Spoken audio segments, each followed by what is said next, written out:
Right, I do believe that's us. Well, welcome everyone to this Agile 20 Reflect event. I am your host, Sathpal Singh. Everybody calls me Sath. I'm one of the trustees of the festival. Delighted to be hosting this session, and I will explain a little bit about how I came to do that in a sec. But just before I do, I just got a couple of quick formalities. So let me just share my slides. And right, so yeah, welcome. Very warm welcome to you all. Agile 20 Reflect, we're into week 4 now. It's absolutely flown by. This festival was put together entirely by volunteers. It's been a collaborative global effort. We have, this slide is now out of date. We have, I think, just crossed the 800 event mark, which is really quite astonishing. So yeah, it's been an overwhelming response from the global community. If you are keen to share on social, by all means, we encourage you to do so. Please do use the hashtag in the bottom left. And you'll find lots of other content about the festival on the festival website. The URL's there in the bottom right. Alongside the global volunteer team who've helped put this together, we've been sort of backed and supported by a number of organisations, some of whom are mentioned in the top of that slide there. So thank you to all of them. As I say, this has been entirely built by volunteers and is free. All events are free. But if you should wish to donate, you're welcome to do so. There's an option to do so on the website. All the events in our program are adhering to the community policy, so everyone involved is signed up to that. If you'd like to learn more about that or read about it, you'll find it on the website in the footer. Yeah, well, I find this slide a little bit amusing. It's well in full swing now. This is the last week. We're going to have the sort of final sort of event on Sunday, so we're kind of planning for that, kind of behind the scenes. It's been a tremendous month of events, and I've really enjoyed it and learned a lot. So thank you for the opportunity. Great to be involved in something of such scale.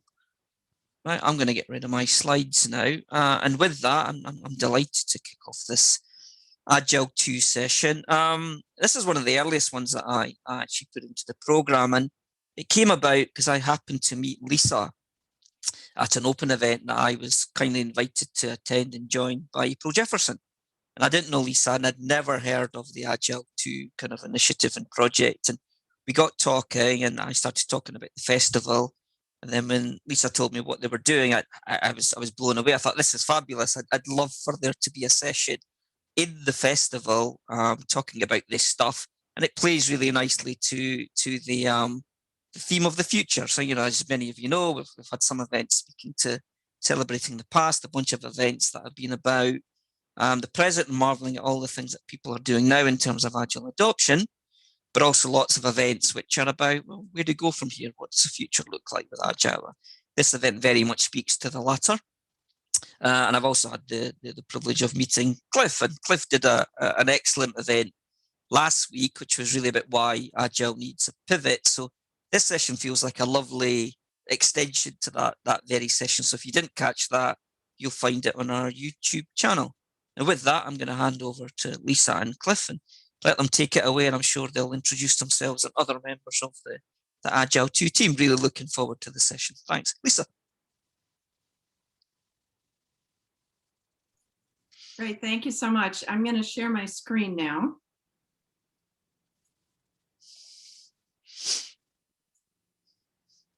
That's it now. So good. Okay, everybody can see the slide? Okay, great. Well, thanks for coming. I'm really excited about this. When I met Seth in December, it was the first time I'd spoken publicly about the work we'd been doing on Agile 2. And I was a little nervous because I wasn't sure what the reception would be like. And what I found was that people were really interested and wanted to know more. And so when he invited me to speak at this event, I was thrilled, and here I am. So as you heard last week, Cliff had a session where he talked about why Agile needs to pivot. And you can view that if you go to the festival website, to their YouTube channel. There is a link in the slide deck, which I posted in the chat window in a PDF form. There's a lot of links in the slide deck. So you can follow along and click around if you want to while we're talking and ask questions. We have a website And we have, let me go ahead and move to the next slide here. We have a website, agile2.net, and we have a LinkedIn group where you're welcome to join in the conversation or continue the conversation from today. And you can get the book through Amazon. And also there's a link here to Cliff's presentation from last week. If you want to learn more about, what we're doing and why we're doing it. So you have a lot of different options there. So today what we're going to do is I'm going to explain a little bit about how this group came together, who we are, why we did this, what we did, what our process was. I'm not going to go into too much detail, but explain a little bit of history. If you have questions, I invite you to please go ahead and post them in the chat window. I believe, Seth, you are going to be keeping an eye on the chat. Cliff is here. He'll be keeping an eye on the chat. So, we can try to address those a little bit as we go along. That's fine. Or you can hold on to them, whichever you prefer. I'm also going to explain a little bit about the Agile Values that we wrote and why we wrote them and how they're set up. And then pretty much after that, I think I'm going to open it up for conversation and see what you're interested in talking about, see what kinds of questions you have or stories you may want to share. And we'll just take it from there and have like a Q&A, and Cliff is here to answer questions also. So if you do have the PDF, then you have the links to these slides, and I think Seth did send them out to everybody. These are the people who came together. So what happened was Cliff put out a call on LinkedIn and said, hey, anybody who's interested in writing a new version of the Agile Manifesto, get in touch with me. And I was one of the people who saw this, and I had talked to Cliff about it. And I was like, okay, you and 500 other people who are coming up with a new and improved and modern version of the Agile Values and Principles. Great, So I said, sure, I'll give it a shot. We'll see how it goes. But Cliff was really deliberate about this. We had a very diverse team, as you can see, people from different parts of the world, people with different types of backgrounds, and people with a variety of different lenses into which they peer when they look at the Agile Values and Principles. So they're not all Agile coaches. They are people who are actually applying Agile in the trenches, trying to figure out how to make it work for them, how to make it successful. And so what we did over the course of about 8 months was a lot of email exchanges. We decided to do mostly asynchronous writing as a way of having these conversations so that we had a record of everything that we were talking about.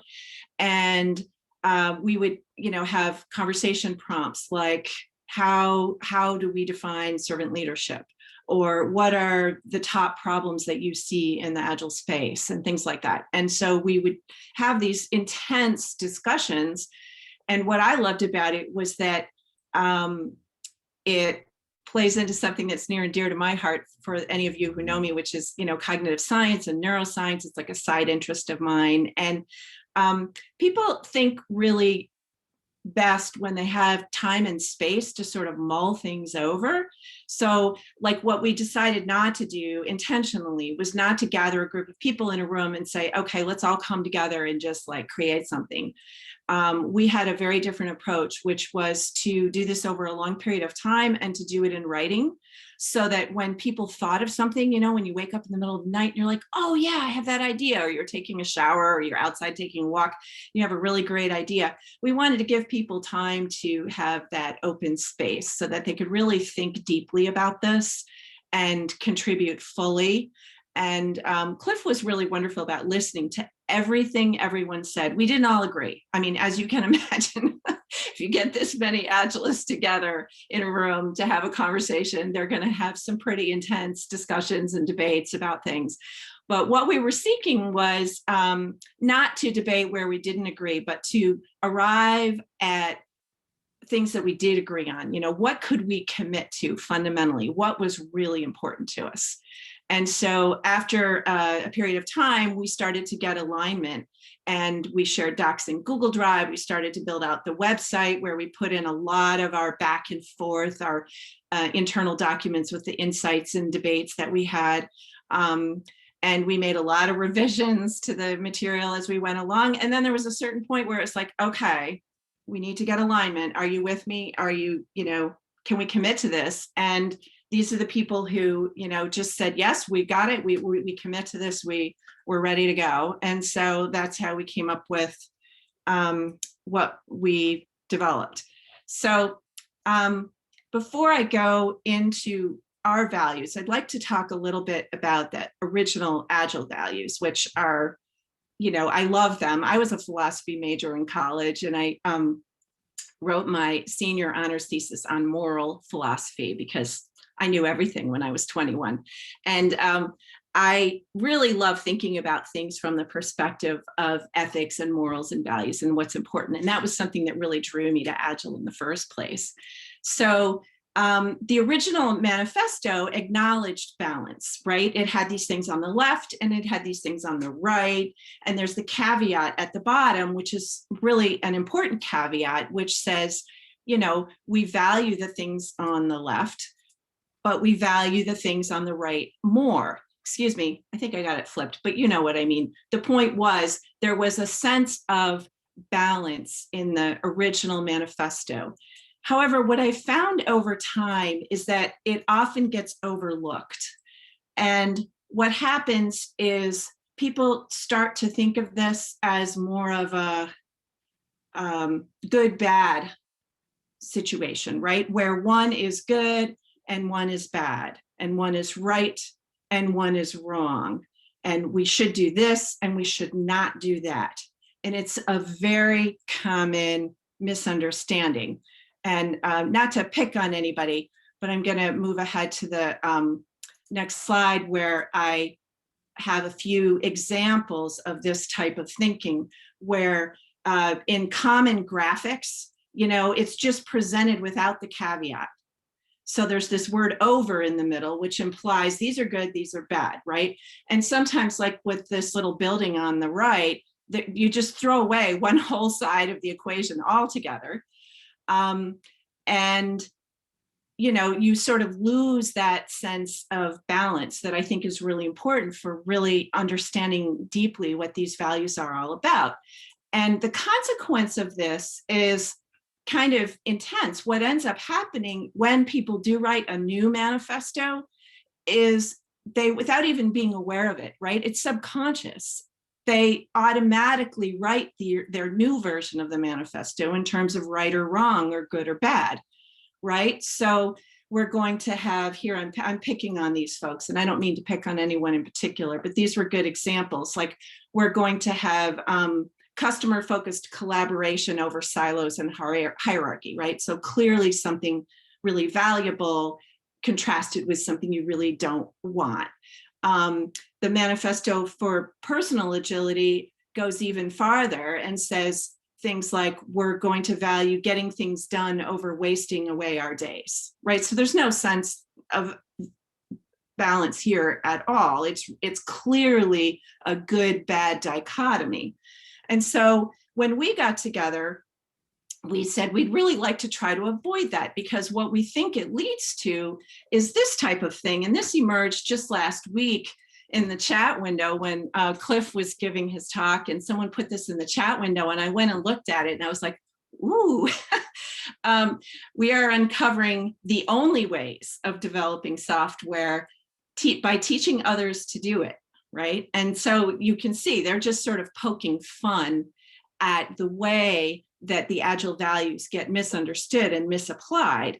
And I'd like to highlight here that this came out in 2012. So this isn't like some brand new insight, right? I think that there's been folks around who have had questions and concerns about how the values were not so much written originally, but how they've been applied or interpreted. And they've been pointing this out, but the challenge here and the misunderstanding persists.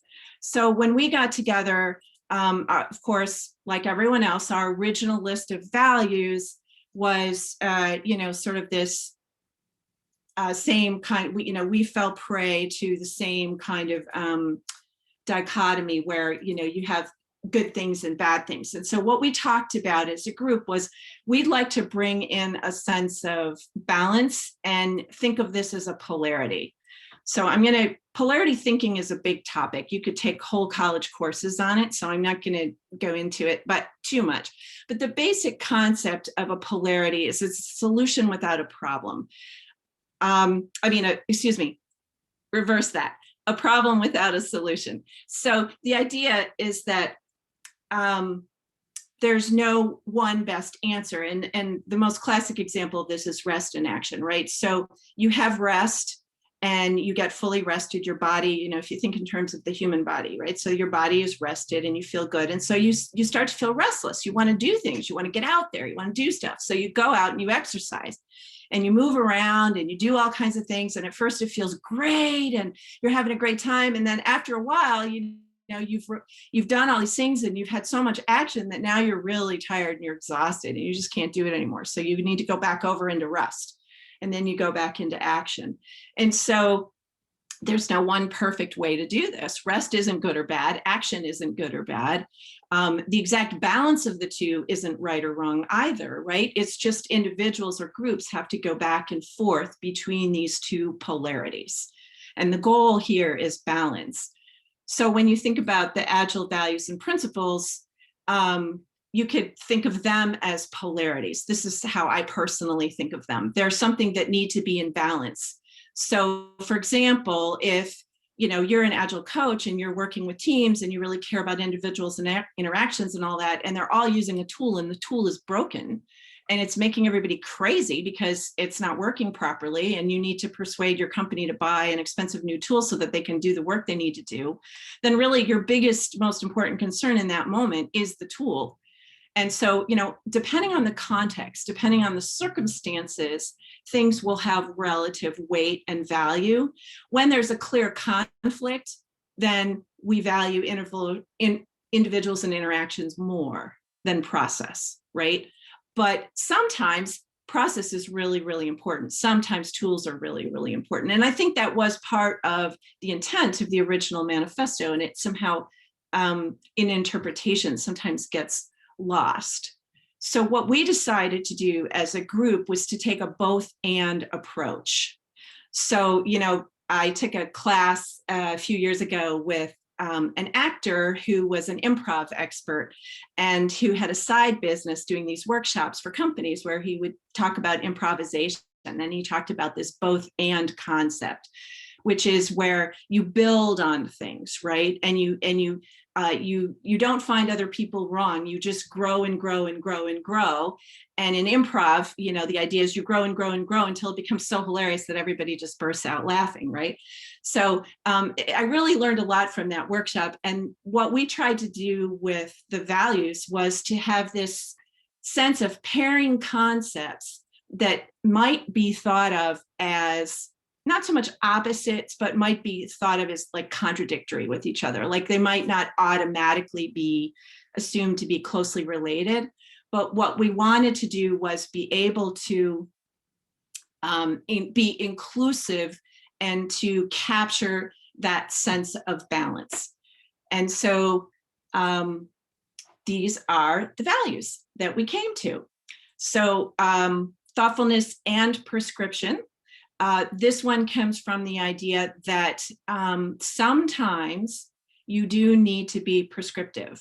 And an example is when you have a group of very inexperienced people who may have never heard of Agile ways of working ever, and they're trying to figure out how to make it work. And if you go to them and you say, well, there's 75 different practices. There's like 3 or 4 key frameworks, but then there's other frameworks too. And they all have their pros and cons. And some might be, they're just going to look at you and be like, just tell me what to do, please. Just like, how do I get started? I just need some, pointers. So there is a time and a place for prescription in context, when it's appropriate, when it's called for. We value outcomes and outputs.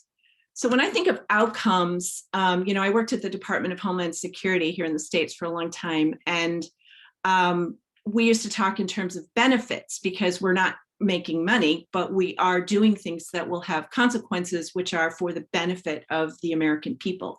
And so I always think of outcomes as benefits. Like, what are the good things that are going to happen? And, if we're talking about software, it might be, the good things might be the benefits that users get when they use the software, because it's really useful for them and they really love it. The company makes money because people are purchasing this software. But why we said outcomes and outputs is that you can't get outcomes if you don't have outputs. I mean, you need to put something out there before you get the outcome, right? So at a certain point, your outputs do matter, because the more you put out there, the more you're likely to reach the benefit that you seek. So outputs are important, and they probably need to be measured and paid attention to. They're not more or less important than outcomes. I mean, I agree that, generally outcomes are the most important thing, right? Like, if we're not building the right software, who cares if we build it right? Because nobody will ever use it. So, of course, but at the same time, in order to build the right software, in order to get there, there's incremental steps along the way that have outputs. And so we need to pay attention to both. Individuals and teams. This speaks to a theme of the book and a theme of a lot of Cliff's writing, which is that the Agile, as it's commonly practiced, puts a huge amount of emphasis on teams and on groups of people. And sometimes what that can do is be slightly at the detriment of individuals. And I'll give you an example from my personal experience, is when a brand new team was brought together that was made up of 2 very senior engineers and like 4 junior engineers and a couple of, I think, 1 or 2 mid-level engineers. And they got together and they were tasked with a kind of a hard problem.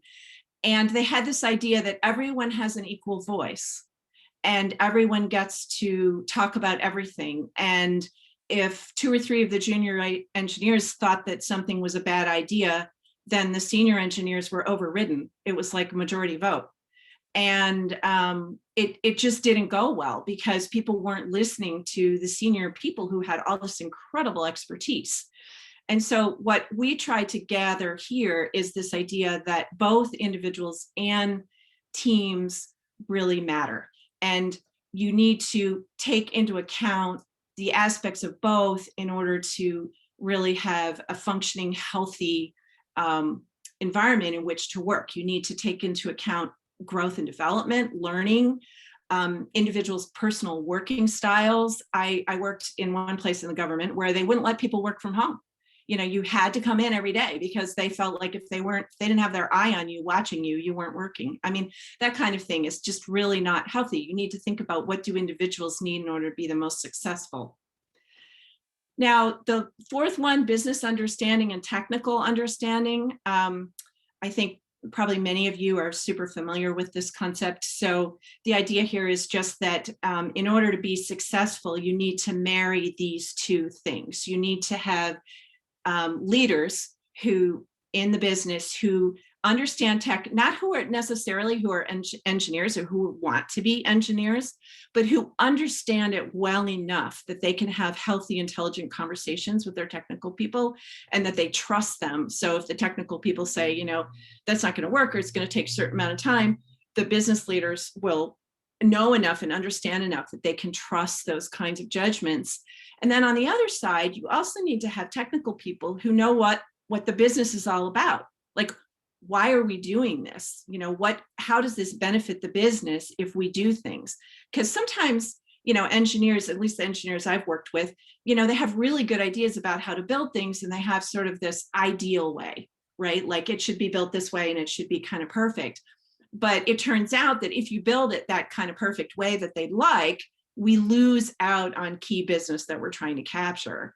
And so it's a balance, right? So the technical folks, the more they understand about why the business wants things to be a certain way, and they're not just being handed features and saying, having somebody come and say, build this because I said so. But instead, the engineers and the technical folks need to really understand the business so that they know why it's important for them to do those things.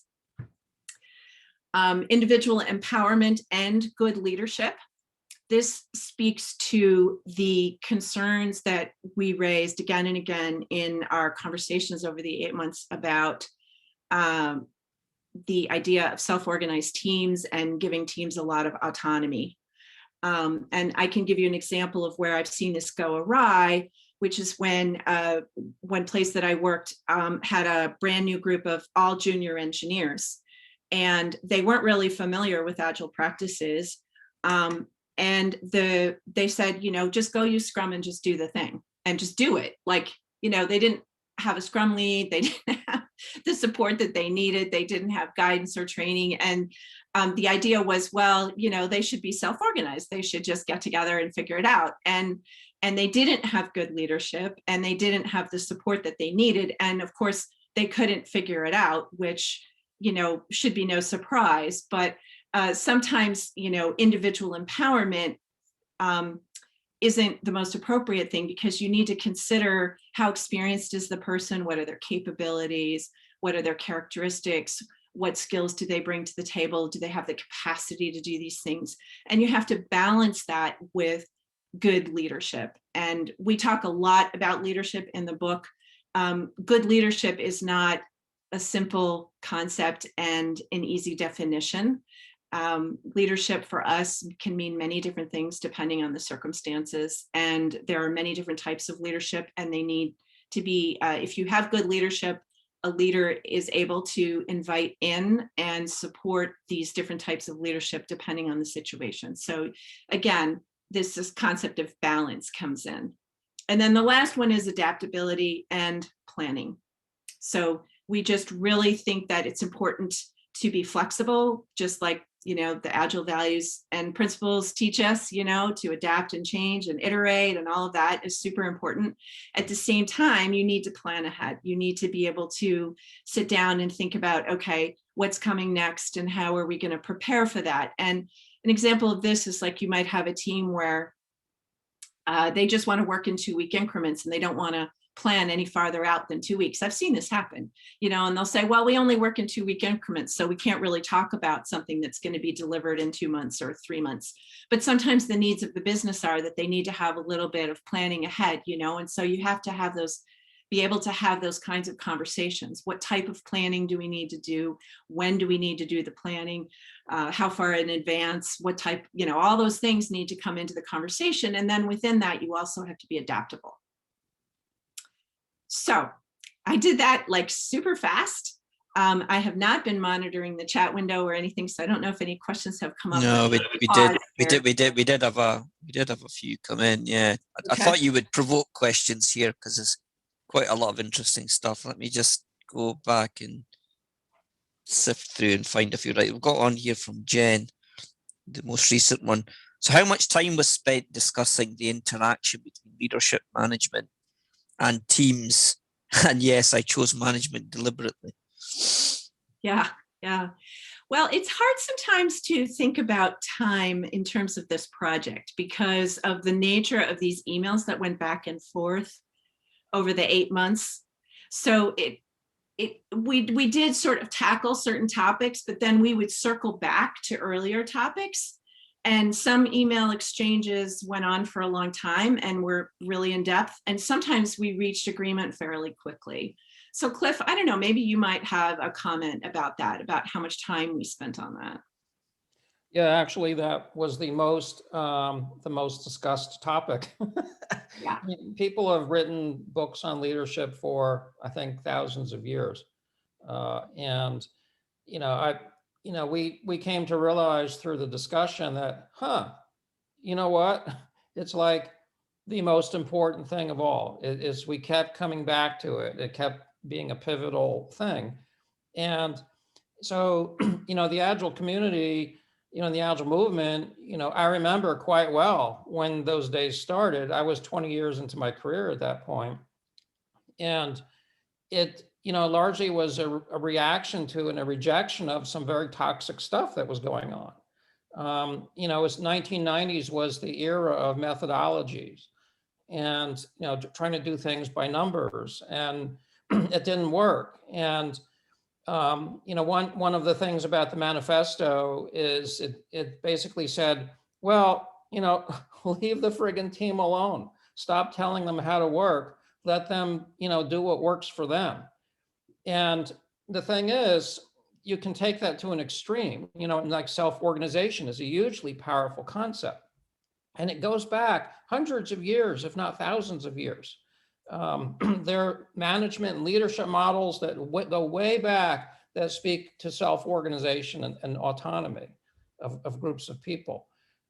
And so those are hugely important ideas. But if you take anything to an extreme, it won't work in most situations. It might work in some, but it's like someone said, I just missed who it was. Someone said in the chat that, it was,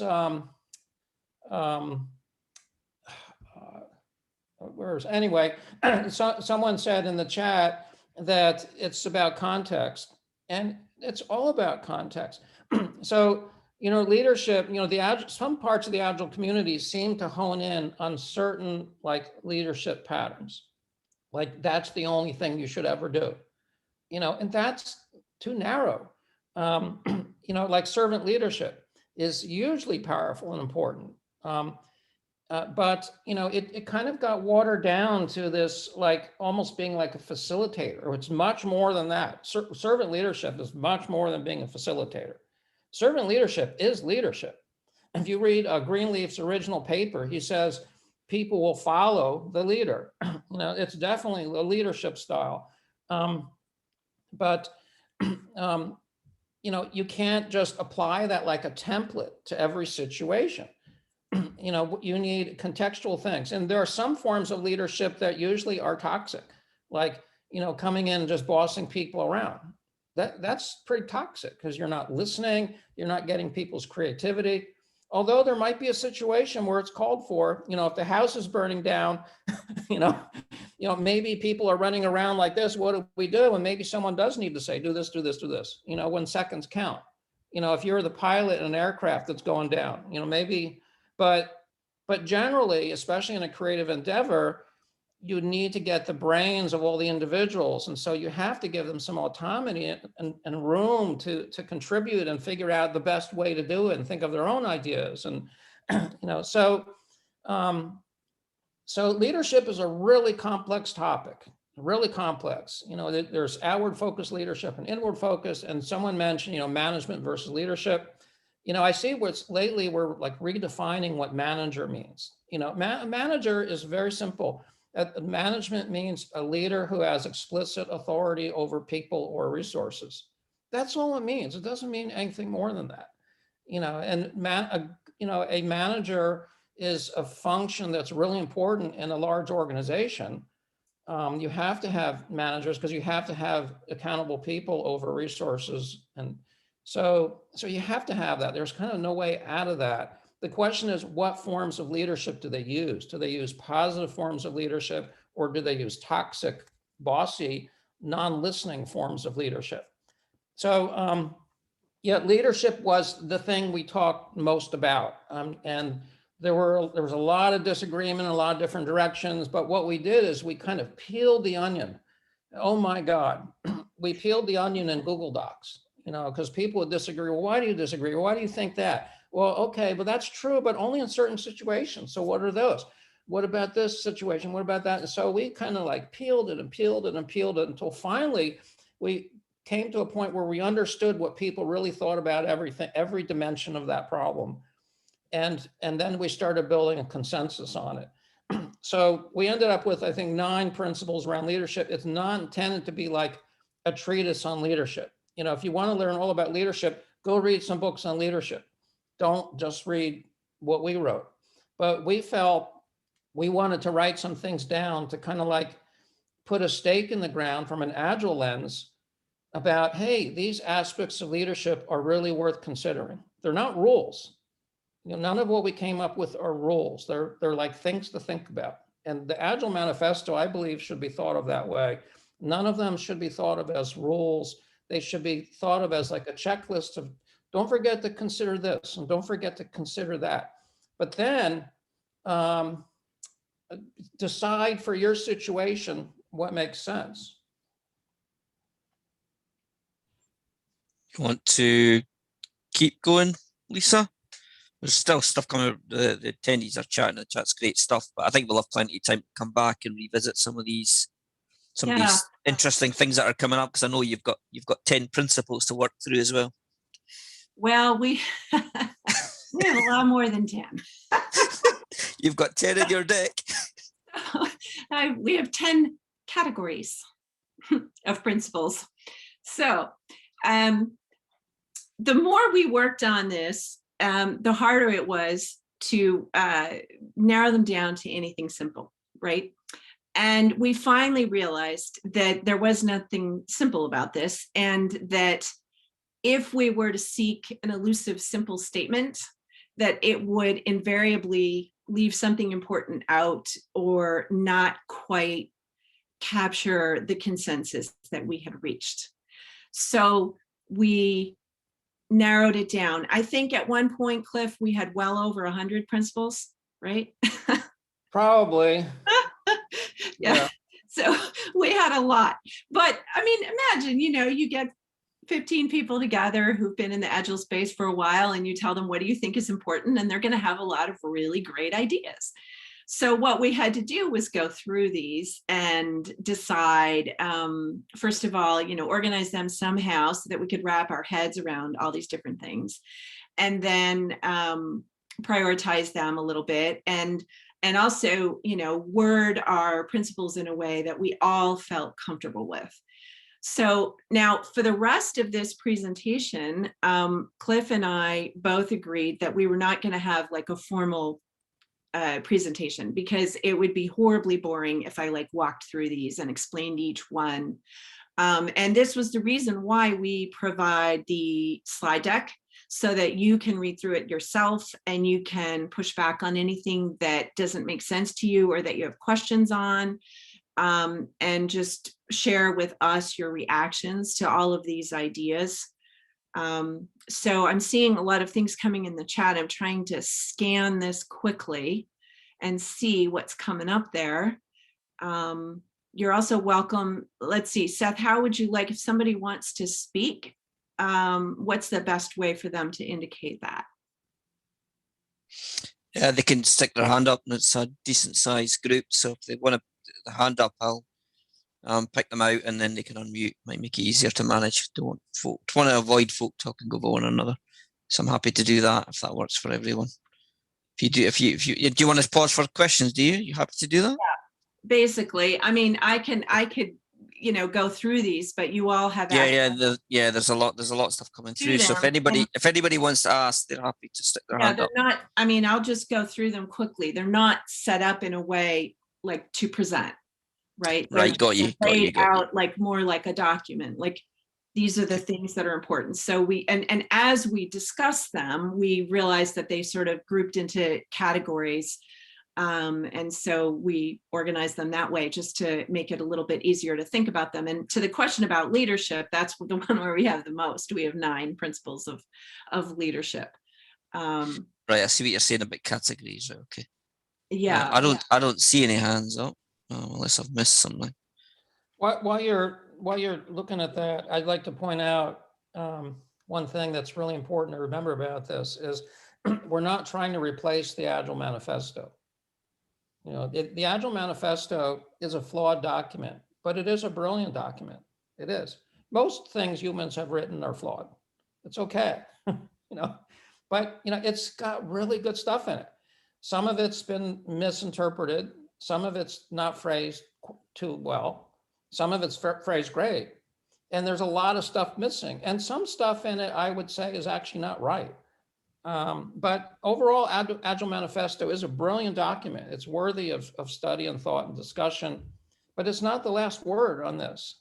And, you know, we need to think broadly and not look at it as like, you know, like an absolute truth or something. You know, what we're trying to do with Agile 2 is we're not trying to overwrite it or replace it.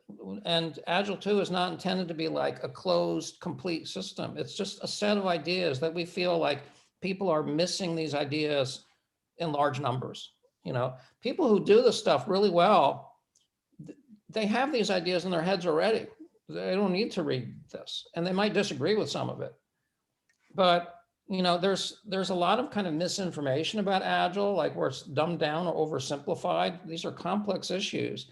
And so the attempt is to kind of like put a narrative out there that like embellishes what we have and says, well, look at it this way. You know, what do you think? You know, try looking at it this way. And don't forget to think about this too. These are important things. And we say very clearly in the Agile 2 website, don't just read this. Read, if you're interested in leadership, don't just read our principles, read about leadership.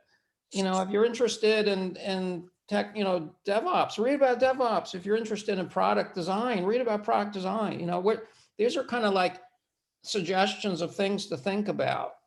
You know, that's really all it is. Right, I do have a hand up. That's great. Mauricio, do you want to unmute and ask your question? Thank you very much. Yes, and thank you, Cliff and Lisa.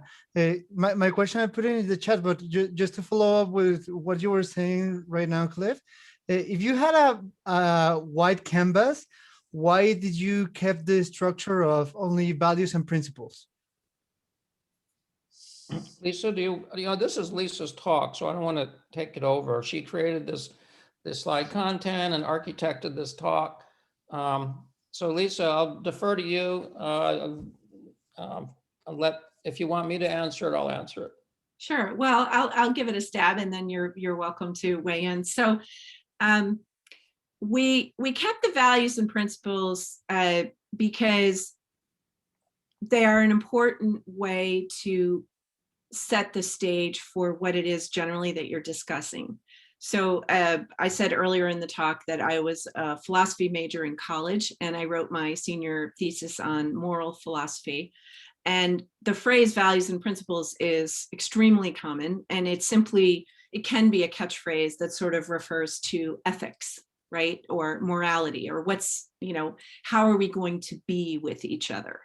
So we chose it partly because it's aligned with the original Agile Manifesto, but people have been using those two words together for, thousands of years. And we could discuss, what is the definition of the word value? What is the definition of the word principle? How are they similar? How are they different? And so forth for a long time. And philosophers have done so. But what we wanted to do was, we do, all of us, well, I should speak for myself. I mean, I love Agile. That's why I'm an Agile coach, and that's why I'm so committed to it. And I love the Agile community, and I love all the learning that I've gotten from it over the years. And I read constantly, and I love learning new things about it. And so we were not trying to replace it or say that it's bad or wrong or anything like that. What we were trying to do was updated, I guess would be the right phrase, to bring it into to take a look at what's happening right now. How are people actually using this to get their work done, and what can we document about values and principles that make sense today? So like one of our, I'll go back here, one of our early slides, early talks was around data. Like the original Agile Manifesto didn't really address this topic at all. And we said, this is just, you can't think about ethics in modern society in almost any sphere without talking about data. And so we just felt that it was so important that it needed its own pride of place in the scheme of what we were discussing. So I see a comment in the chat. So by calling it Agile 2, it does suggest some notion of a version, a next gen update. Yeah, modern Agile. Yeah, can you imagine how much debate we had over what to call this? Cliff, Yeah, I was just going to say. Yeah, I mean, the name was debated quite a bit. You know, we wanted to be very clear that we were talking about Agile. You know, we were afraid that if we called it like XYZ Agile, people would see it as like something they could ignore, or like, I don't have time for that. I'm focused on Agile. I don't have time for like. So as the person who made that comment, I actually want to, so I kind of goofed up and worded it badly because I meant to put more of the emphasis on the number 2 as opposed to a 1 rather than the word Agile. So maybe, you know, maybe a better word would have been like Agile. We couldn't think of a good term. We couldn't think of one. So we couldn't agree on one. I think that's a separate session, maybe even a separate festival. But about the 2, so, you know, there's no intention to create 3. You know, someone might, but if they do, we hope that it refines and adds rather than replaces, you know, because we're not trying to replace anything. Okay. The name is secondary. But define and add, like when I do a book and I'll have, you know, 2nd edition revised and expanded or extended versus that's not necessarily in my mind the same thing as saying, well, I'm striving for the next evolutionary stage or phase. So I'm just trying to get some Right. clarity as to what the intent is there. Are you really trying to say, you know, oh, I want to go to the next evolutionary stage or phase, which I would argue to some extent, whether it was called Agile or not, modern Agile was sort of trying to do, versus just simply kind of correct, update, supersede rather than replace. Yeah. Move on. So Brad, you know, I personally don't look at it in terms of like being more modern. And there's actually, I think that actually might be addressed in the preface of the book, if I recall. I forget what's written where now. But, you know, this stuff is largely timeless. I mean, some of it represents today. You know, technology didn't exist, you know, before there was technology, but a lot of it is really about, you know, issues that Socrates dealt with, you know, so, you know, a lot of it. Hemlock or not to hemlock. Yeah. I mean, you know, these are human issues and it doesn't really change over time, you know, as long as humans don't change and Yeah. culture It's changes. just hard not to think of Socrates' fate. I know. Well, he was forced to poison himself, as I recall. Yes. As a penalty for, I forget what. I think he had the option of that or else. I think It he wasn't used, excommunication. I forget the term, but it was. I think he used decimal story points, and that's why they executed him. Yeah. And on that note, I've got another couple of hands up. We'll take another one if that's all right. Keith's been waiting patiently. Keith, do you want to unmute and ask your question of our speakers, please? Yeah. Hey, Cliff, how's it going? Hi, Keith. No comment on your new beard. Yeah, it's Chicago. It's cold, so as it gets colder, it grows longer. Okay. Hey, so really excited to see this. I been kind of observing from a distance. Really, the context of this, and I think you might have picked up on my comment of George Box, right? All models are wrong, but some are useful. You know, being a student of Deming's and really kind of talking about the statistical quality of any systems in which we build having some fitness. I'd be curious, taking that approach to it, what is the persona or stakeholder audience that you're primarily driving this message to? Because though this is certainly more complete, I'd be curious if you had an audience in mind when writing this. Lisa, what are your thoughts on that? I'll put you on the spot. Yeah, I think, the audience, I'll go back to the original, let's see, flip back to who we are. It was really different depending on, there it is. All right. Where we worked, right? So for Kurt Cagle, he's thinking in terms of the data science community that he's deeply embedded in and involved with. Lakshmi works in Agile HR, and so she's thinking about mostly, people operations, human resources environments. So everybody sort of looked at this from their own perspective. I mean, Raj is a software engineer who has led startups, and so he's thinking about it from an engineering perspective. I was thinking about it from, Agile coaching, Yeah. right? And some of us are Scrum Masters, so we're thinking Scrum Masters need to be talking about these concerns.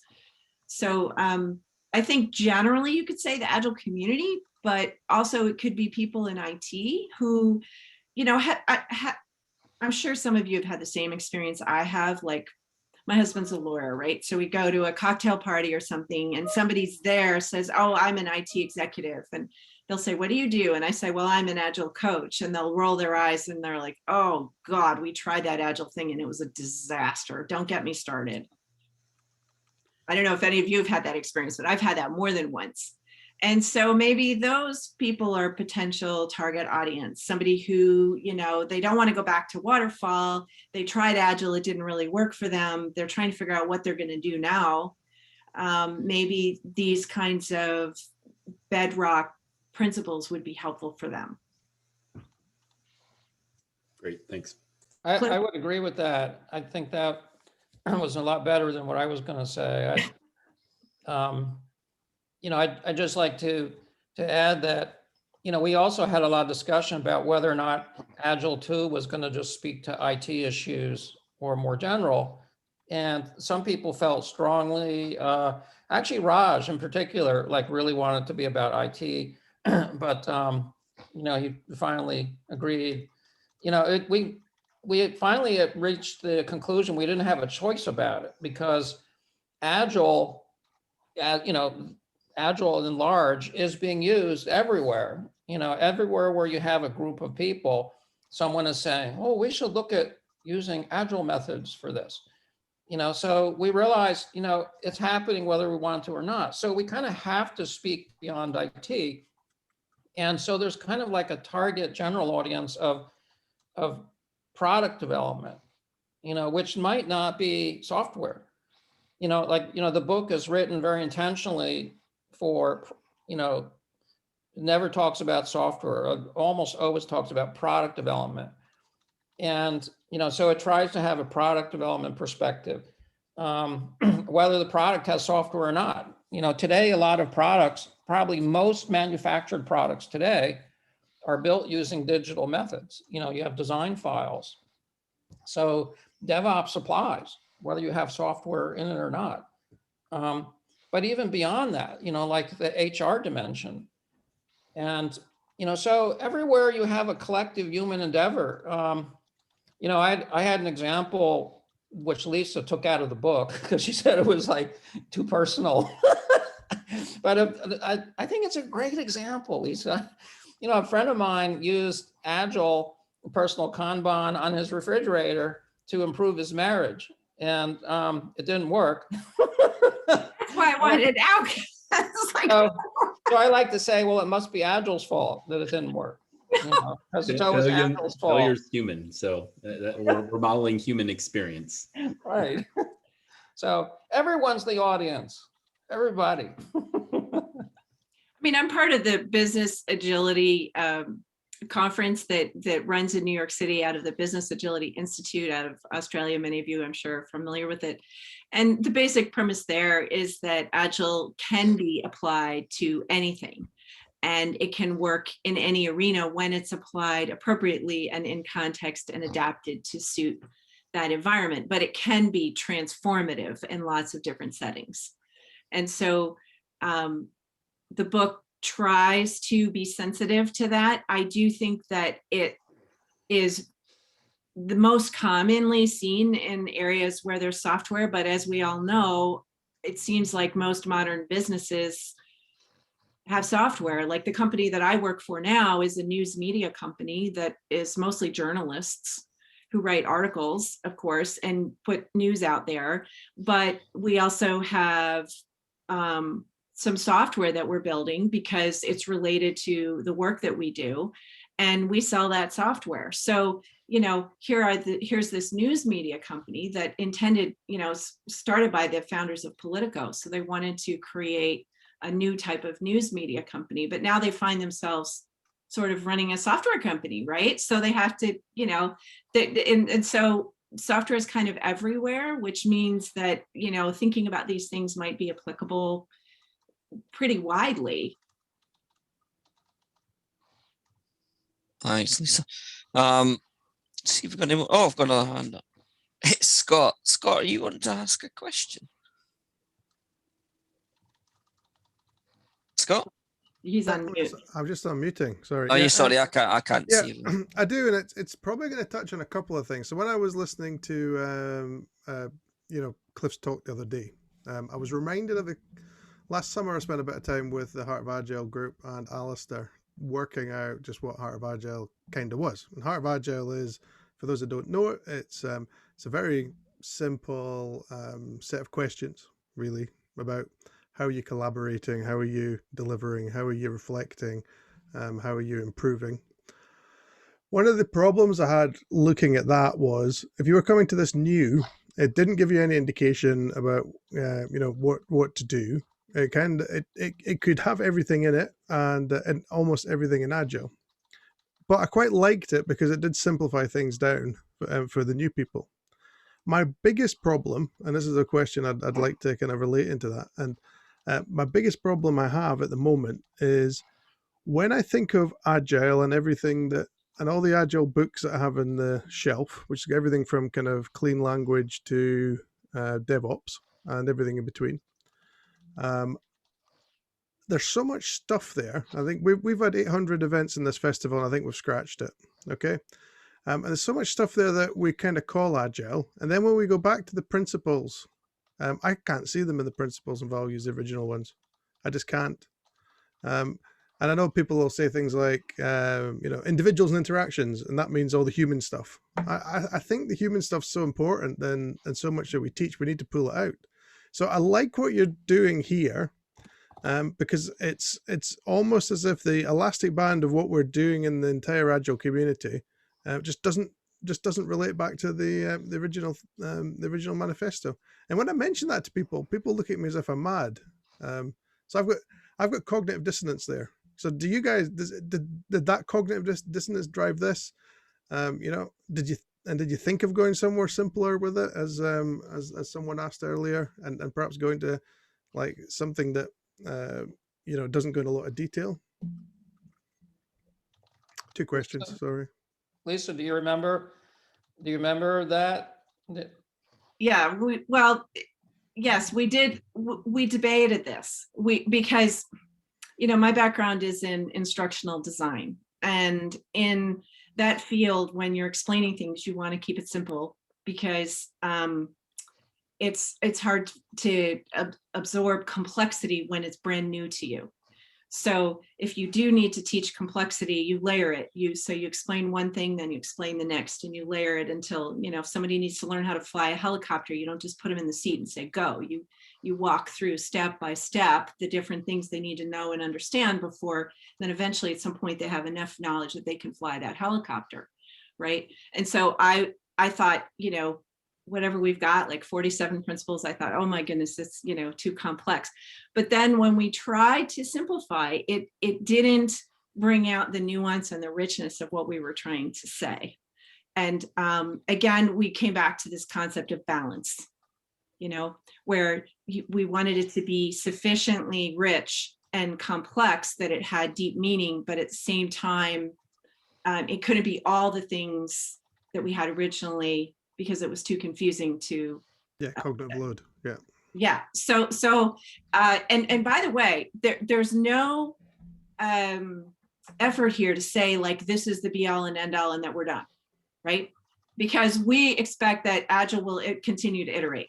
Definitely. And 20 years. somebody will come out with something better than this eventually, right? And it will be great. And we're trying to move the conversation forward and deepen it, but we're not saying like we have the answers. Right. You know, I want to challenge one thing about the helicopter. I insist to my wife that I've learned how to fly a helicopter on YouTube, but she says, I'm never getting in one with you. A little knowledge is a dangerous thing, Cliff. But, you know, about, you know, the complexity, you know, Agile 2 is not trying to replace the Agile Manifesto. The Agile Manifesto was an emotional document. You know, Heart of Agile is also an emotional document. That's good. That's good. People need to be inspired. They need to have bumper stickers. They need to have like a maxim to remember, you know, that those are really good things. We're not trying to do that. We're trying to advance the conversation in a thoughtful way. So we had to choose, you know, create something short like a call to arms. Well, we have that already. It's called the Agile Manifesto. Or create something additional that's like, okay, now that we're all charged up, let's really reflect on some of this and see what we really mean. And that's a conversation. That's not a right and wrong answer. That's a conversation.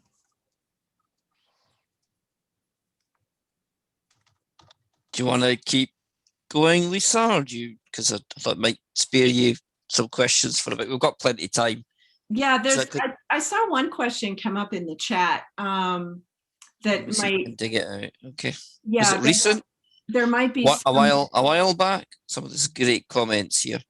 Yeah, there's a lot of comments, and I do think some questions came up, and I would like to thank those who asked them and invite you, if you want to raise your hand and ask them if we've overlooked them.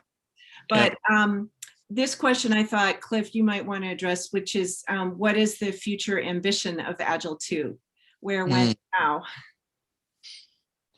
Well, you mean in terms of like where we expect Agile 2 itself to go? I'm not sure. This was asked by someone. I don't know if Michael, you want to clarify that question, or if you're still on the call.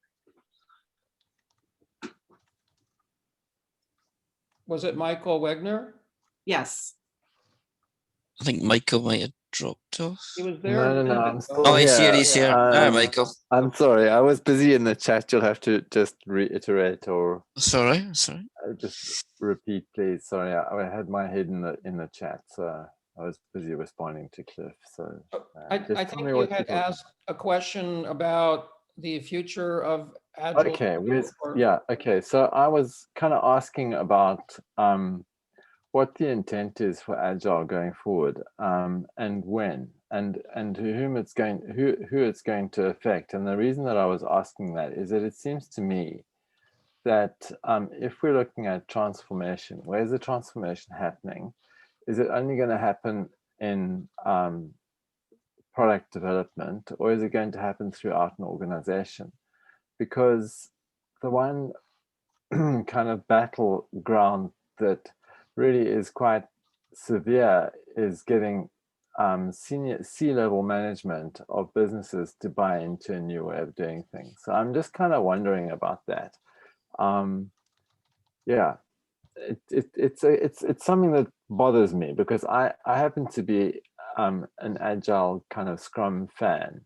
I like it. I like the way of thinking. I like the way that it works, and things like that. But I don't think that I'm necessarily representative of too much that goes on at sea level. Lisa, so that's kind of. So I'm sort of wondering, what is there a plan to get C-level management to adopt Agile? That's the question. That is the question. I think I've never been in a group of Agilists that didn't ask that question and have the conversation. What have you tried? How did it work? What works? What helps you be successful? and what matters. And all I can speak to is my own personal experience, which is writing. And I had one extraordinary C-level leader in my experience who learned a lot through reading. And I personally learn a lot through reading. And I think when you put a book out there, you sort of give people the opportunity to pick it up and learn from it if they choose to do that. I know the answer to the question of how do you get C-level people on board. I do think that a lot of them are aware that they need to, and the reason I say that is just because I meet them at the business agility conferences, and people are talking about, how are we going to run our organization? What do we need to do? How do we need to shift in order to be successful? And so they're seeking those answers. So I know they're out there, but I'd ask all of you. I mean, I wish I had an answer to that question, because if I did, I would write down all the steps and I'd go do it tomorrow. Okay. But what do you do? How does that work for you?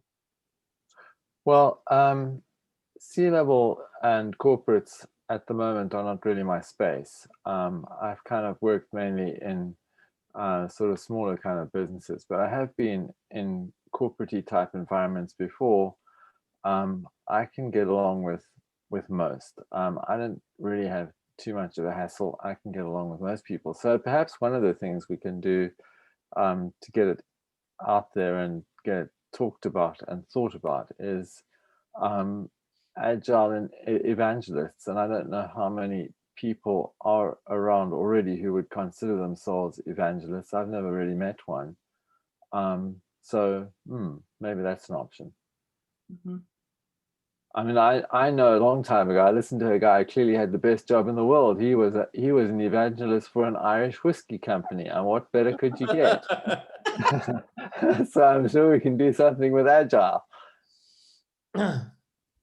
It's a challenge because, a lot of times, senior leadership thinks that Agile is a team thing. It's about, those dev teams or something. It's like something for them, and they don't understand really what it is. And that, even if they do understand what it is because someone explains it, then they're puzzled and they don't know how it applies to them. And early Agile writing didn't address that at all. I mean, since then, a lot of people have tried to write about that, and some of the frameworks, for better or worse, try to address that. I say for better or worse, but there isn't like a consensus, I don't see, within the Agile community about like what Agile means at the organization level. I think people who have been doing this a while and people who have broad experience do have a good idea. I'm sure a lot of the attendees here have experience talking and working with C-level people and do have a good understanding of how you can help them to figure out what they need to do. But in general, the writing in the Agile community, I think, it isn't that consistent about that. We tried to dabble in that a little bit in Agile too. We do have some statements about transformation. One of the comments of one of our team members was that, original Agile just says, well, here's this like target philosophical state, but says nothing about how you get there and says nothing about how you do it when you have more than one team. So we did try to address that. But again, it comes back to leadership and individuality, and it's tough. I think that C-level people often think they know all the answers, and so they feel like they already have the models that have worked for them. So they often don't think they need to learn anything new. Although one CIO I worked for was who Lisa also worked for, coincidentally, was a constant learner. And when my first day working for him, he was asking about DevOps. He was saying, well, we need to do DevOps. And that was like 2012. So, and he would buy books and hand them out to his seniors, to his staff, and say, read this, read that. You know, so some of them are inquisitive learners, but a lot of them have these models that worked for them, and they're just going to keep doing that. You know, and you can't influence them unless you can have a conversation with them. You really, you need a series of deep conversations, and it's really hard to get that with someone at that level because they're busy, their calendars are full. Mm. Cool. Okay, thanks very much, eh? I noticed a few questions coming up in the chat about the people side of Agile, and we really didn't delve super deep into that topic. We have aspects of the principles that we came up with that talk about people a little bit more broadly without like focusing specifically, like, for example, deepen understanding by creating documentation, which is, you know, the idea that documentation actually can really matter. And then we talked a little bit about people aspect of things in this section, in the individuality versus the team, but we don't really have a category about people. And, you know, my feeling about that personally, and I'm speaking personally, I'm not speaking for the authors of this book, is that there's a lot of really wonderful material out there already on this topic. There's wonderful books, there's training, there's you know, psychological books on psychology and cognitive science and all kinds of wonderful stuff out there that I think we need to pay attention to. And personally, I'm interested in, so I read that kind of stuff. But we didn't really address that topic head on.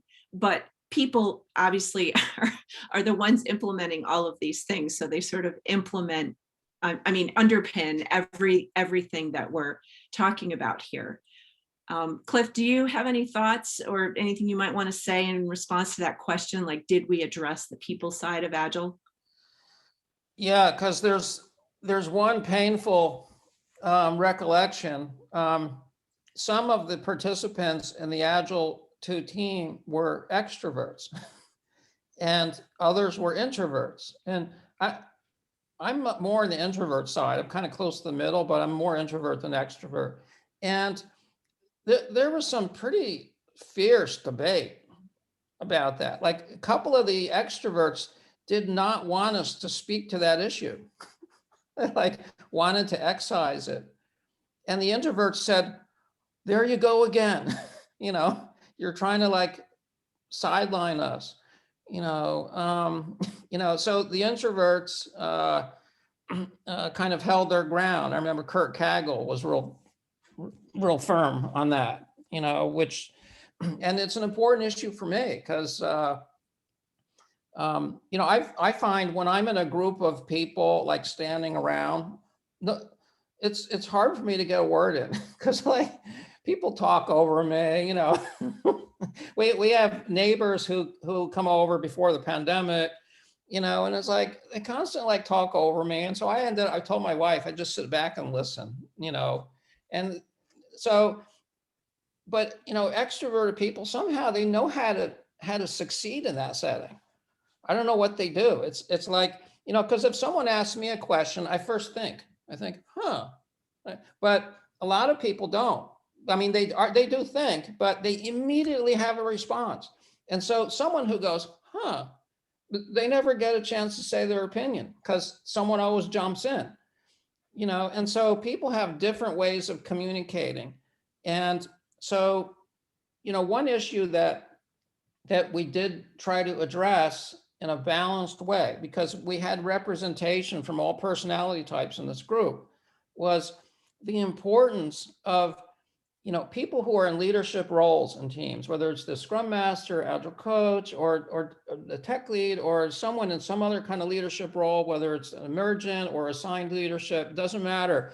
If you have some kind of leadership role, it's really important to make sure that thoughtful discussion is happening, whatever form that needs to take, you know. And if you have a bunch of introverts, they might need to write their ideas down and send emails, you know, because that's how they are.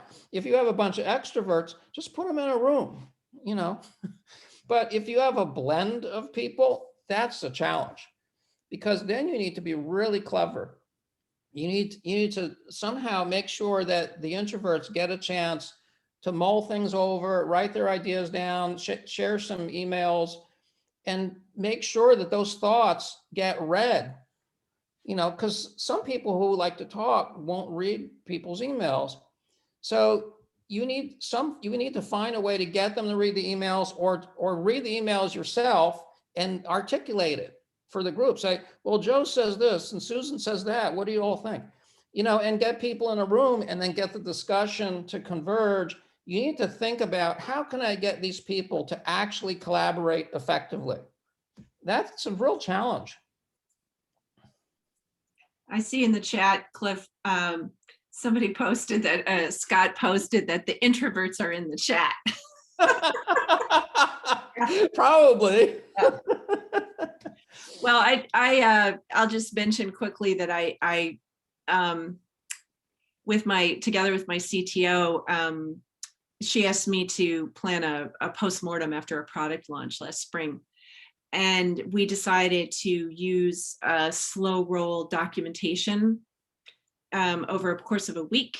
And then at the end of gathering all of these different ideas, I summarized them, put them together, and then we met and we discussed it and we decided what to do. And I think that it helped. Some of the introverts in our group sent me incredibly long, detailed emails.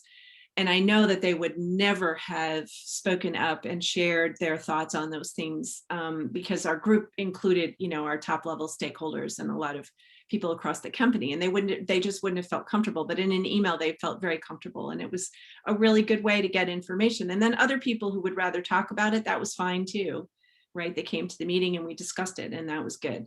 So I think, you know, when I have these kinds of conversations, I tap my background in adult learning theory. And the idea there is that you need to be aware of all the different learning styles of every person who's in your class. And you try to offer a variety of ways to reach all the people. I think good facilitators do the same thing, right? There's not just any one right way to facilitate. You know, you use some written, some in person, some synchronous, some asynchronous, some over time, some all together. I mean, there's not a perfect answer to what's going to work. It depends on the context and the group of people and the goal you're trying to accomplish. That actually gets to the one thing, you know, if someone said, what do you think of the Agile Manifesto? I think it's a brilliant document, although I think it's often misinterpreted. But there is one of the principles I would actually say is wrong. Just one of them, you know, which is pretty good. You know, what are there, 12 principles, 11 out of 12? I think that's really good. But there's one I would actually disagree with and say, no, that's not true. And it's the one that says, you know, the best form of communication is face-to-face conversation. Sometimes it is, but not always. It's not an absolute. It's written as an absolute. And it's as an absolute, it's not true. That's a very contextual thing. You know, real collaboration, as experienced people all know, is a series of exchanges over time. It's not an event. It's a process. And, you know, thoughtful collaboration about complicated topics includes 5 forms of communication at least: reading, writing, listening, talking, and thinking. You know, thinking is really important. You need time to think and mull things over. You build the deep mental model. You know, if it's a simple issue, maybe just talk it out. But if it's complicated, you might need several days of exchanges, some in writing and some talking. It depends. You know, it depends on the people too. But, you know, this absolute face-to-face, always best, that's gone too far. It's more complicated. At that time, face-to-face very much meant physical co-location in what is now a very, you know, virtual world. And if you kind of look at, you know, perhaps what the thing behind that is modes of communication that are less rich, have fewer dimensions of perception and sensory, I'm not thinking of the right word, but you've got richer and multi-channel communication. At the time, the presumption was I can only do that when I'm physically face-to-face. Well, people vary, and I was immensely ADD growing up, like really extreme. The teacher would be talking, it was like the words like didn't even register in my brain. I was somewhere else. I would hear blah, blah, blah, blah, blah, and nothing registered. And then in 9th grade, I figured out I can read the book. And then I completely taught myself by reading the book, everything in school.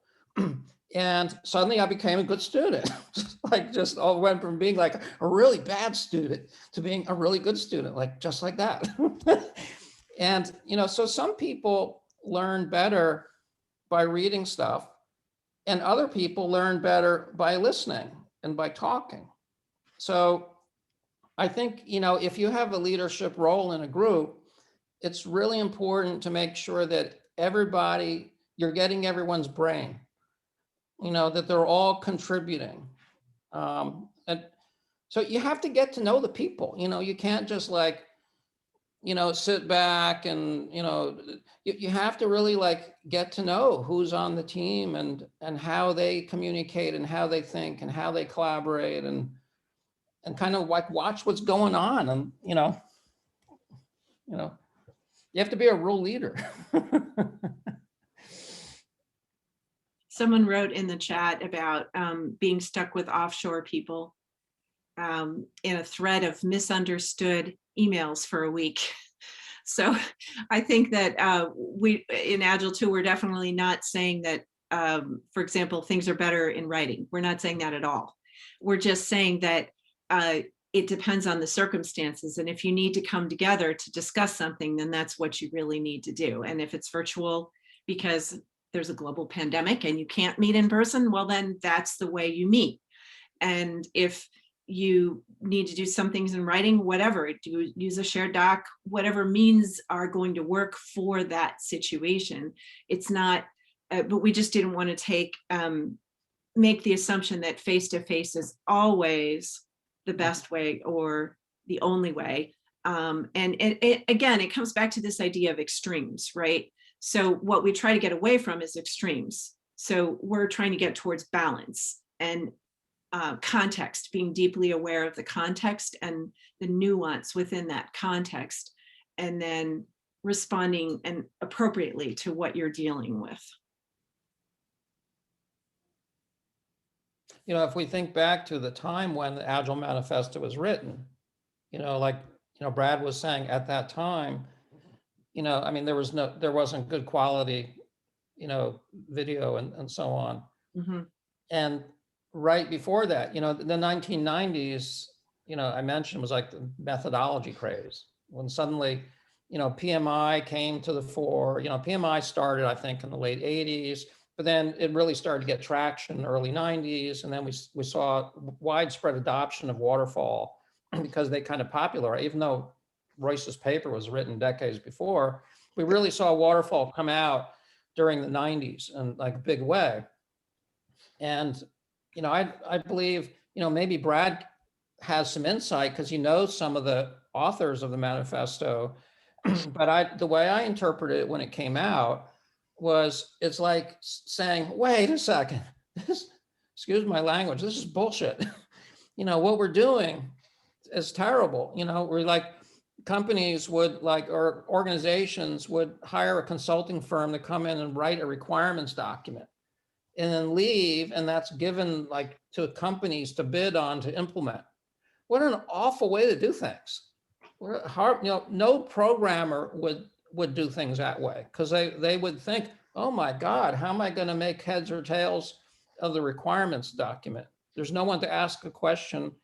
I'm not going to understand it because it's 1,000 pages. They perceive it to be documentation heavy as opposed to understanding. Exactly. And I think, that whole thing, which I suspect came from Alistair Coburn, because he's a heavy visual, communicator. And he had been talking and writing about face-to-face communication, but I don't know, I wasn't there at the Snowbird meeting, but it's, I think, an insightful acknowledgement of, hey, we need to actually communicate in real time. We need to actually be able to ask questions of each other. But I think it got worded in too extreme a way, and I think it's often interpreted as meaning we always need to get in a room, when in fact, it's like what it really might be is a reaction to this toxic process of someone writing a document and just giving it to someone, with no feedback. I know for XP at least, and the folks who had been creating that and championing that, it was deliberately embracing extremism. There was a reason behind it. We can retrospect now on whether it was a right one or good one, or but the thinking at the time was I gotta somehow do some cognitively whack. Well, because it was, that was a time, the late 90s, when everything was extreme. Extreme sports happened in the late 90s. That's exactly where that term came from, when Kent was, deciding to use that. And I remember the Mountain Dew commercials at the time as well. Yeah, it was end of the millennium. Everything was extreme, or no one. That was also a lot of the strong counter reaction to, what were at the time tools. There was still, today, especially from several of those same folks, very much eschewing of tools. It was like, hey, at the time, the tools weren't created to work in the way and support the way of working that was, prevailing at the time. It was trying to optimize, batch transfers and handoffs. But now, now that people have deliberately tried to, engineer tools towards the other way of thinking and the other way of working, as if there's only one, eschewing, all those tools and still saying things like, no bug database or anything is a bit antiquated. I think going back to the question around about where did the face-to-face come from, I'm just looking at Crystal Clear, Alistair's book, which captured a lot of his thoughts that he took to Snowbird. And there's a nice section in there about osmotic communication. And that's something I think is quite important. So I could walk in, I remember when I was a CTO, I could walk in and sit with my teams and I could know how everything was going without even asking a question. Because I could judge the body movement. I could see what the discussions were going. Sometimes I could even go and, kind of walk over the cooler and say, I heard that discussion, and give some guidance, and it just, and again, I think a lot of the co-location is actually about that osmotic communication, much more than, say, coming up with a better story, but actually just the general way the team works. And I think that's why Alistair still strongly defends it. Yeah, so that was part of where that came from. Another part of it was a paper that Jim Copeland had written, and I think was in the first Patterns conference, and as part of what started the org patterns movement, that had there was some specific sociometric research that had been done on the Borland Quattro Pro project and a few others that Cope had done with Dick Gabriel and a couple other folks, and they published some of those results as well. I remember seeing diagrams on, and this is where a lot of the co-location came from too. If you had a team that was, because I could still have a team that's co-located in a, in what for me at Motorola would have been a large room. And if you were all sitting within, I forget, there was a spectrum of, if you were all sitting within like 5 feet, 10 feet, 15 feet, 5 feet would have been rather cozy or cramped, literally kind of all in the same cube. And the graph dropped off significantly. I can't remember if it was 20 or 25 feet. Dropped off how? In terms of understanding, in terms of actual effective communication and understanding, and people if you can just, instead of sending an email or doing a chat with the person who's, in the cube next to you, especially if the wall in the cube is of a certain height, that's not necessarily the best way. But if they were within a certain distance, they'd be more likely to just get up and engage in one of these richer forms of communication, like physically co-located face-to-face. And it would have that, what Alistair was calling that osmotic quality. And I'm sorry, I took too long to say that. I don't want to be doing most of the time here. Well, I think that what I was thinking about as you were saying that was, here we are in the pandemic on a Zoom, instead of being in person having this conversation. And so we've been forced by circumstances to figure out how to make this work. And companies that already had remote teams just kept on doing what they were doing. Companies that were, as you described, all in person suddenly had to figure out, how do we make this work remotely? And I think that to some degree, the debate about whether we should have co-located teams or not has sort of been, when I worked at DHS, there were a lot of former military people there, and they would talk in terms of OBE, overcome by events. Like, that's just OBE. Like, I remember that. There used to be like an official reason code in the drop-down list. Yeah, for, yeah, it's OBE. It's like, yeah, I remember that. So here we are.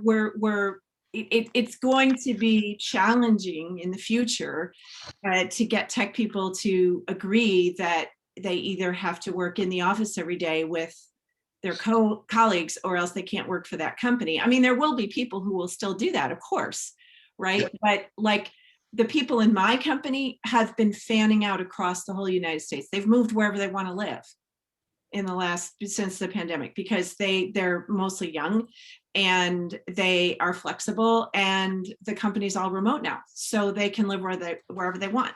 And I think that's probably not unique. There's other remote teams, and so we do talk a lot in the not a lot, but we do talk about remote work in the book.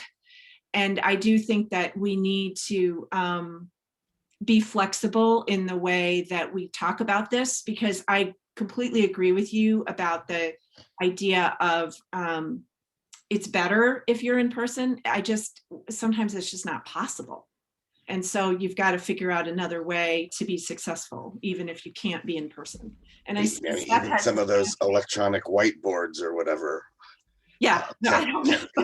The more the internet has been able to accommodate more real-time and rich forms of communication, including visual and stuff, the more it has become like the inverse or the reverse of teleportation. Yeah. Seth, I see you have your hand up. Are you trying to get our attention and say that you need to? Yeah. I didn't. I wanted to be true to principle 9.1. I waited for one of you two to recognize which one that was and what I was referring to. Respect cognitive flow. There you go. Okay. No, great chat. I just wondered whether there was anything more you wanted to say about anything specifically around some of the motivations for some of these principles, because this has been tremendous. It's been great for me to just watch you guys kind of just chatting through the stuff and having a great kind of interactive conversation. Is there more you wanted to say, or are you happy for us to just, because I do have a question myself, but it was, I wanted to see if there was anything more you wanted to say to close off your content before because we've got about 20 minutes for me to kind of bring this to a close. Plenty of time, but some more you wanted to say? Looks like you've stopped sharing, so I'm taking that as you've nothing more there. Well, I've stopped sharing because we like had decided that we weren't going to talk through these. It would take a whole course, right? To really, you could delve into each one of these, debate them, rewrite them, have deep conversations around their meaning and their application. And so what we wanted to do here was really, this is an introduction. These are the ideas in the book. We've got a whole book and a website that explains probably more than you'd ever want to know about all these things. But it's a great book and it explains it all. And so what we're trying to do here is give you an introduction and get a sense of like, well, what do you think about this? Like, what questions come up in your mind, and what stories and experiences do you have that you'd like to share? I did see. Well, I do have one for you. Then I think there's a raised hands. I'll go to Louise after. Oh, there is one. Okay. Yeah. So I was curious about, just while you were talking there, I was kind of sifting through the different slides of different principles, and I was kind of curious as to what the motivation was for including 6.5 in this section. So you got a category around individuality versus team. And the fifth principle in that section says different Agile certifications have unequal value and require scrutiny. Oh, and I was kind of just really puzzled as to what it was doing there. And I thought, I'm sure there's a good reason, but it just felt to be a little out of place with the rest of it. Poking the bear. We're poking the bear. This is addressing the Agile industrial complex, really. Right. Okay. And I got my start in Agile because I was hired by the Department of Veterans Affairs to create a Scrum Master course and a Product Owner course. And at the time, I was a senior instructional designer. Okay. I'd never heard of Agile. And so I was put together with a Scrum Master and a bunch of other, instructional designers, writers, graphic artists. And we worked with our government client who they wanted to train all the people in the VA who were working in tech on how to be a good Scrum Master or product owner. And there was no way they were going to pay the kind of money Scrum Alliance was asking at that time to get a CSM. They didn't care about CSM because they just wanted people to be good Scrum Masters. They didn't care if they had a certification or not because they're the government. What do they care? So they asked us to put together a course. And so we did. And I learned all about it. And I worked all day, every day with Agile coaches who helped us develop this material. And I fell in love with it. And I said to myself, I want to do this. This is the coolest thing I've ever seen. I love this stuff. This is just the greatest thing in the world. So how do I learn more? How do I, shift in this direction? What do I do? And then I discovered that there was this impediment to me moving forward, which is I had to get certification. I couldn't do anything. I couldn't get a job. I couldn't go anywhere. I couldn't do anything in the field at all without that certification. So I had to go take the course that I had just spent 10 months building. So I'd already, learned it, but I had to take the course because without that piece of paper saying that I had done the course and passed the test, I couldn't get a job. And so I was like, well, this is interesting. So then over the years, I learned, how that whole certification works. I took a lot of incredible training programs and I loved them. And most of them conferred one type of certification or another. So in no way, shape, or form are any of us saying that, those types of training and certification programs are quote unquote bad, because they're not. Right? They're very valuable. They can lead to jobs. They can improve your career. They can open your eyes and your mind to a whole new world of thinking. And, many of them are great. And as we all know, anyone on this call who's experienced know they're not all created equal and they're not all equally valuable. And someone who is inexperienced, who takes a 2-day CSM course and gets a CSM certificate is not the equivalent of somebody who's been working as a Scrum Master for 5 years who never got certified, right? So that's what we mean here is that, you need to think about this. You can't just assume that a piece of paper that has a certification on it automatically means the person is an expert.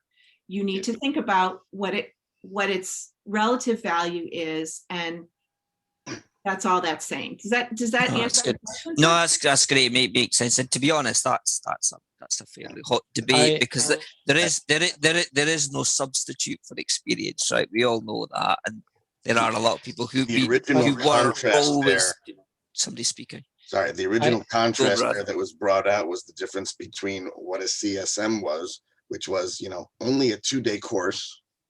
And something that meant you passed the test, not that you had experience or mastery, versus a PMP, which, wasn't Agile, therefore not enlightened, but, getting a PMP was almost like the equivalent of, passing the bar. You had taken, I was like 10 to 14 courses and you had to log some experience, and, PMPs were getting I don't want to say something between disrespected versus de-emphasized. I Yeah. don't need either of those. But Yeah, we're going to what- devalue. I just have to, say something here. Louise has something to say. Yeah. I wanted to bring Louisa because she's been patiently waiting and she has her hand Has up. been waiting To be very honest, I patiently. feel like I've provoked the debate there, which is great. But yeah, I think we could keep this one going. But I think points taken. But But thought I would ask.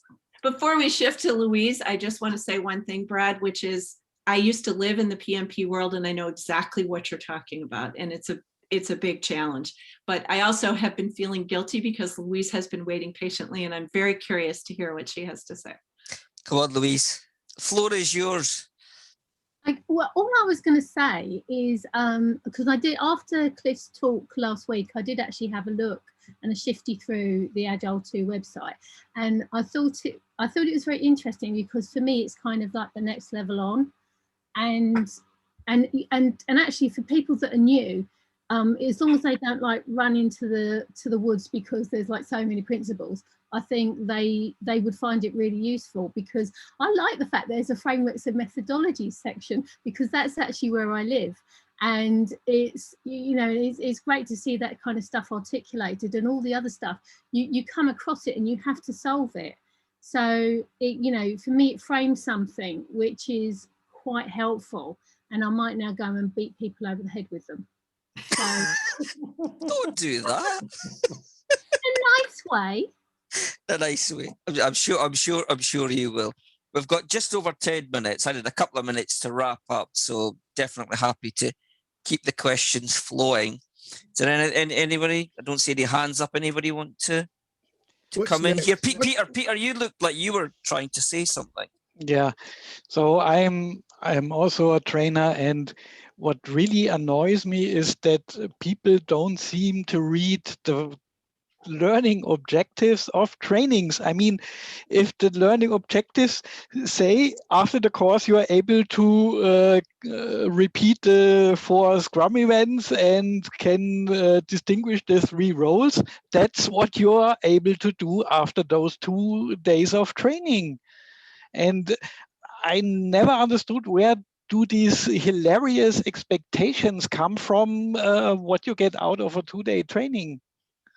And it's not like there isn't other things you can do which are more advanced. You can run 1.5-year programs to get better at stuff.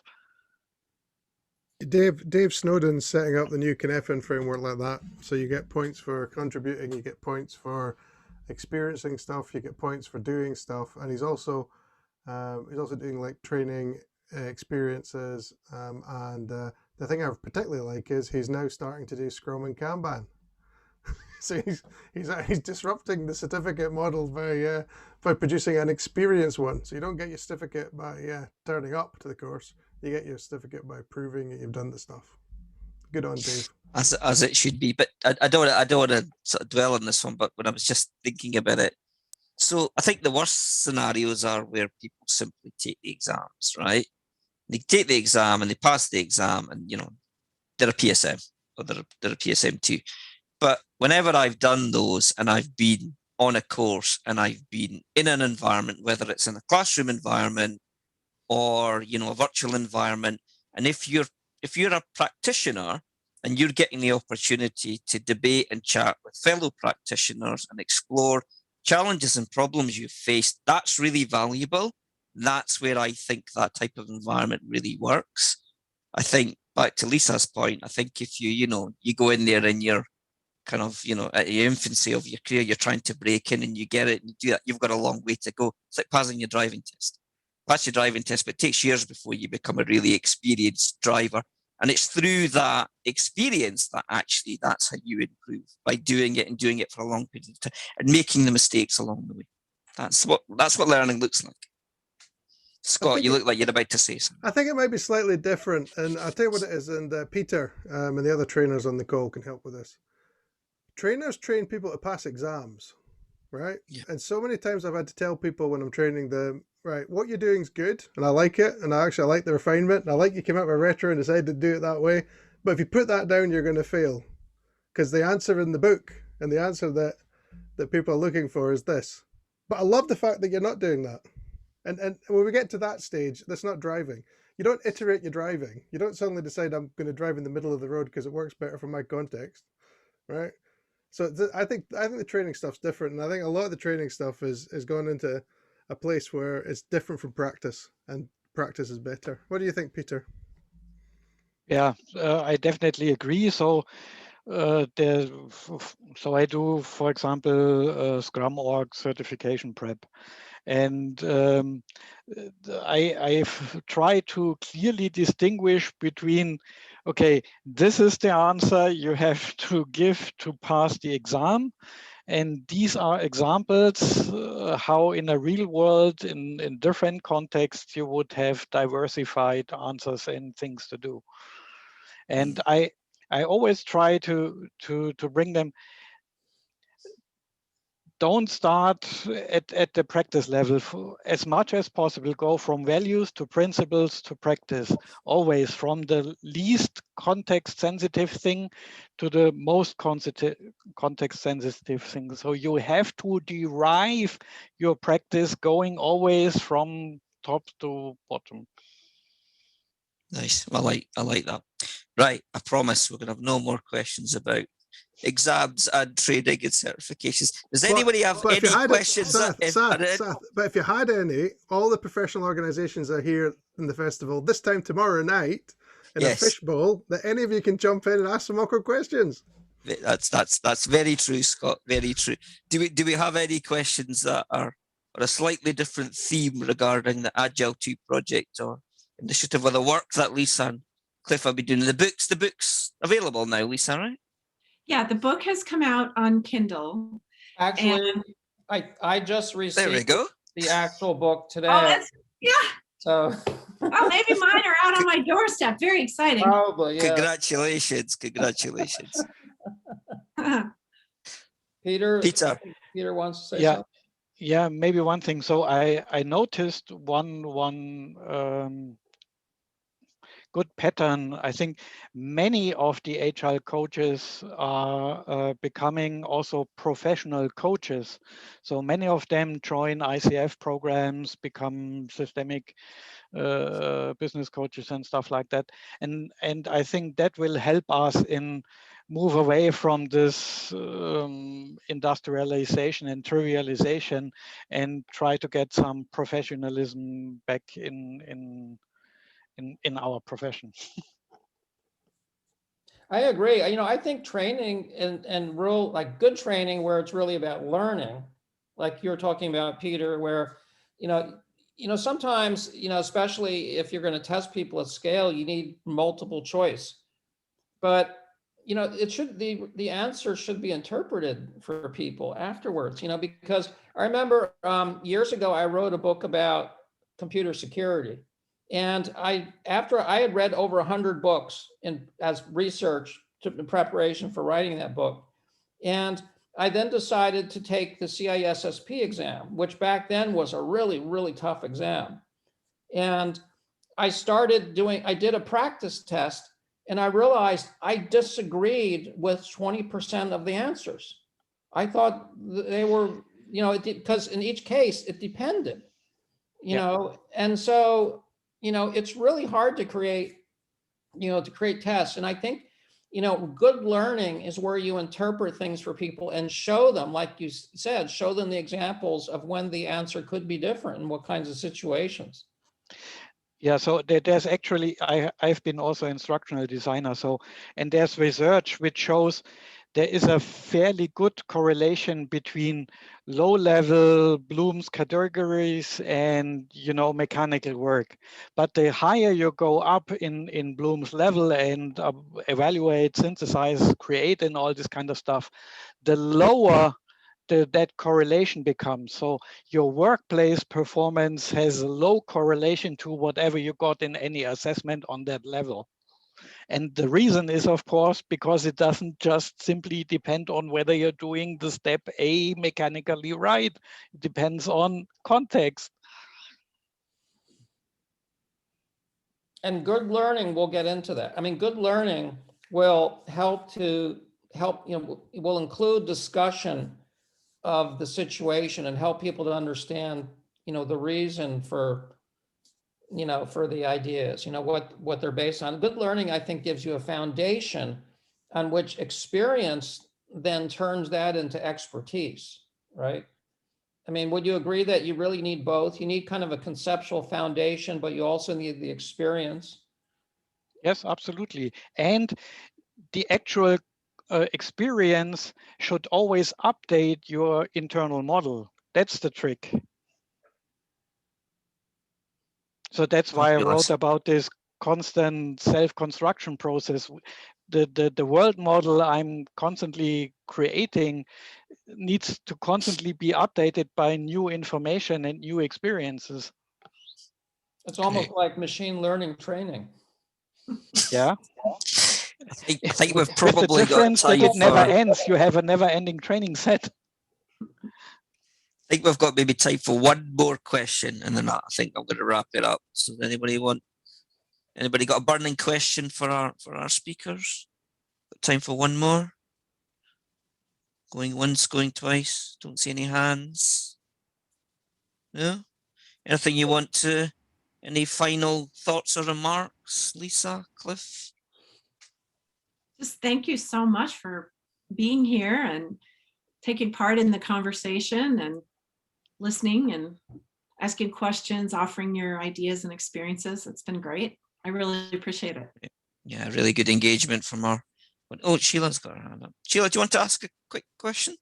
Get your hand up. Is that deliberate? I just want to know if you're going to build a whole new set of certifications around the Agile 2 model. We don't know yet. We might. We don't know. It's a dilemma. Can we get discount because we're early adopters? I feel that, good learning, good training is valuable. What's not good is when it's purported to be what it's not. Training doesn't make you an expert. It gives you a foundation. And also training that I think is not that good is memorization training, where you have to just pass a test. Training should make you, look at different situations. It should be experiential. There should be conversation happening. So that's very valuable. In talking to other people in the industry about what we should do with this, originally we had thought we're not going to create anything like certifications or anything, but we've been told you have to, because otherwise it won't go anywhere. So we probably will, but if we do, it will be good stuff. It will be the real thing, and it will say very clearly in big letters, this does not make you an expert.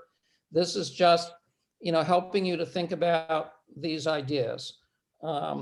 So if we do create any, we promise it will be good stuff, and not claim to be. You're going to require, but then you're going to require people that have already been practicing using these principles to take the training in order to get the certification, which is exactly what it sounds like happened to Lisa at one time. And it's happened to me before. I've written SDLCs and then been asked to take classes on, I'd researched 20 of them in order to write one, and then they want me to take a basic class. It's ridiculous.